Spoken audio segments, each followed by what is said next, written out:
लगातार यही जानकारी अपने दर्शकों को भी दे रहे हैं कि बहराइच हिंसा से जुड़े जो आरोपी फरार चल रहे थे, जिनमें सरफराज एक मुख्य आरोपी है, उसके साथ साथ तालिब, 5 लोगों को गिरफ्तार किया गया है।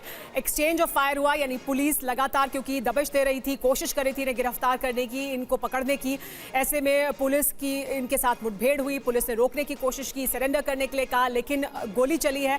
एक्सचेंज ऑफ फायर हुआ है, यानी दोनों तरफ से गोली चली है। पुलिस ने रोकने की कोशिश की तो गोली चली और फिर पुलिस ने जवाबी कार्रवाई में गोली चलाई है। लेकिन ये जानकारी भी मिल रही है, जैसे कि विपिन हमें बता रहे हैं लगातार, कि सरफराज और तालिब के साथ 5 लोग थे, 5 लोगों को गिरफ्तार कर लिया गया है और अस्पताल ले जाया गया है। लेकिन अस्पताल जाने के बाद क्या जानकारी है, गोली लगने के बाद की क्या स्थिति है, ये जानकारी अभी सामने नहीं आ रही है। तो शुरुआती जानकारी एनकाउंटर की जरूर है, तो एनकाउंटर हुआ है, ये इसकी पुष्टि कर दी गई है। एक्सचेंज ऑफ फायर हुआ है, यानी पुलिस ने गोली चलाई, पुलिस पर गोली चलाई गई और पुलिस ने जवाबी कार्रवाई में गोली चलाई है। 5 लोग थे, 5 लोगों को गिरफ्तार कर लिया गया है। लेकिन जिन्हें गोली लगी है उनकी क्या स्थिति है, अस्पताल ले जाने के बाद क्या जानकारी है, ये अभी जानकारी नहीं मिल रही है, यानी इसकी पुष्टि नहीं की जा रही है। कानपारा में एनकाउंटर हुआ है और इसकी पुष्टि अब कर दी गई है। टीवी 9 से कहा है ADG law and order Amitabh Yash ने कि उनके पास भी ये जानकारी है कि एनकाउंटर हुआ है, उनके पास भी ये जानकारी है कि मुठभेड़ हुई, पुलिस और जो आरोपी फरार थे उनके बीच एक्सचेंज ऑफ फायर हुआ। इसके बाद हिरासत में ले लिया, गिरफ्तार कर लिया गया सरफराज, तालिब और उनके साथ मौजूद लोगों को अस्पताल ले जाया गया है, क्योंकि एक गोली चली दोनों तरफ से। और उसके बाद की जो जानकारी है वो ये कि अभी अस्पताल ले जाया गया है, लेकिन क्या जानकारी इसके आगे है वो अभी तक हमारे पास नहीं है। बहराइच हिंसा में एनकाउंटर पर यह बड़ा अपडेट, सरफराज और तालिब के साथ कुछ और लोग भी मौजूद थे। विपिन, हम तस्वीरें भी लगातार दिखा रहे हैं, मैं चाहूंगी हम एक बार फिर अपने दर्शकों को बताएं सरफराज के बारे में, क्योंकि सरफराज वो व्यक्ति है जिसने गोली चलाई थी, जिसकी गोली चलने से गोपाल मिश्रा की मौत हुई थी और साथ ही जिस तरह से टॉर्चर किया गया था उसकी भी तमाम जानकारी निकलकर सामने आई। तो सरफराज के साथ तालिब और बाकी तमाम लोग, तो सरफराज इस पूरे मामले में एक बहुत अहम कड़ी था और उसकी गिरफ्तारी हुई है और उसके साथ मुठभेड़ हुई है। बिल्कुल सुमेरा, एक बार फिर से अपने तमाम दर्शकों के लिए जिन्होंने अभी टेलीविजन ऑन किया है उनके लिए एक बार फिर से बता दें कि 13 तारीख को बहराइच के महाराजगंज में दुर्गा पूजा मूर्ति विसर्जन के दौरान जो जुलूस निकला उस पर पत्थरबाजी के बाद हिंसा, और हिंसा में रामगोपाल मिश्रा नामक शख्स की मौत में जो 14 तारीख को भी हिंसा हुई, उस पूरे मामले में लगातार पुलिस को जो तहरीर मिली थी, जो एफआईआर दर्ज हुई परिवारजनों की तरफ से, उसमें 6 लोगों को आरोपी बनाया गया, जिसमें अब्दुल हमीद, सरफराज, फहीम, राजा और साहिर, ननकऊ और मारूफ अली और अज्ञात 4 लोग, कुल मिलाकर 10 लोगों के खिलाफ ये एफआईआर दर्ज कराई गई थी, जिसमें मुख्य आरोपी सरफराज था, जिसका गोली चलाते हुए वीडियो पूरी दुनिया ने देखा, पूरे देश ने देखा, और उसके बाद से लगातार परिवार इंसाफ की मांग कर रहा था। और इस संबंध में उत्तर प्रदेश के मुख्यमंत्री योगी आदित्यनाथ से भी ये पीड़ित परिवार मिला और इसमें इंसाफ की मांग कर रहा था। पुलिस, इसके अलावा एसटीएफ इंटेलिजेंस एजेंसी जो यूपी की है, वो लगातार दबिश दे रही थी और उत्तर प्रदेश के 5 जिले, जिसमें बहराइच,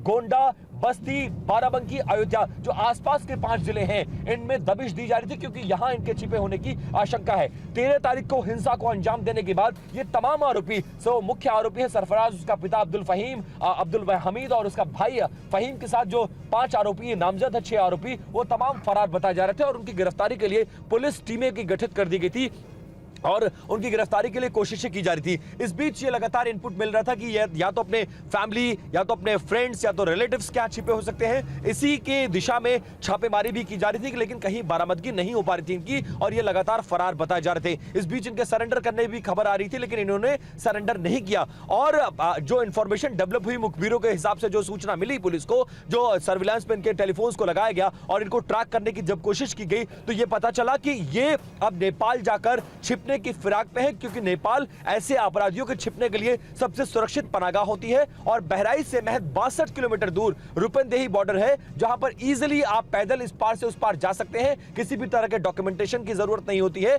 लिहाजा ये लोग लगातार नेपाल भागने की फिराक पे थे। नेपाल सीमा पर चौकसी बढ़ाई गई थी, इसीलिए ये लोग लगातार आसपास के इलाकों में छुप रहे थे। आज ये इंफॉर्मेशन मिली है कि सरफराज, जिसने रामगोपाल मिश्रा की गोली मारकर हत्या की थी, जिसके फोटो विजुअल्स पूरे देश ने देखा है, वो अपने कुछ साथियों तालिब और 3 अन्य साथियों के साथ नेपाल भागने की फिराक में हैं। बहराइच से लेकर रूपंदेही बॉर्डर के बीच में लगातार एसटीएफ और इंटेलिजेंस के लोग और इसके अलावा यूपी पुलिस के लोग कॉम्बिंग कर रहे थे और इनको ट्रैक करने की कोशिश कर रहे थे। उसके बाद मुखबिरों के हिसाब से जब सूचना मिली है, इनको ट्रैक किया गया, कॉर्डन ऑफ किया गया, सरेंडर करने को कहा गया, एक्सचेंज ऑफ फायरिंग हुई है। फायरिंग में सरफराज और तालिब को गोली लगने की बात आ रही है। फिलहाल इन्हें अस्पताल ले जाया गया है। इनके साथ ही 3 और जो लोग थे उनको भी गिरफ्तार किया गया है और फिलहाल पूछताछ की जा रही है। इलाज के लिए अस्पताल ले जाया गया है। कंफर्म किया जा रहा है कि स्थिति क्या है। थोड़ी देर में स्थिति स्पष्ट हो जाएगी। तो ये इस पूरे मामले में सरफराज वो व्यक्ति है जिसकी तस्वीरें पूरे देश ने देखी हैं। आप इस वक्त भी वीडियो जो हम आपको दिखा रहे हैं हमारी स्क्रीन पर वीडियो है, ये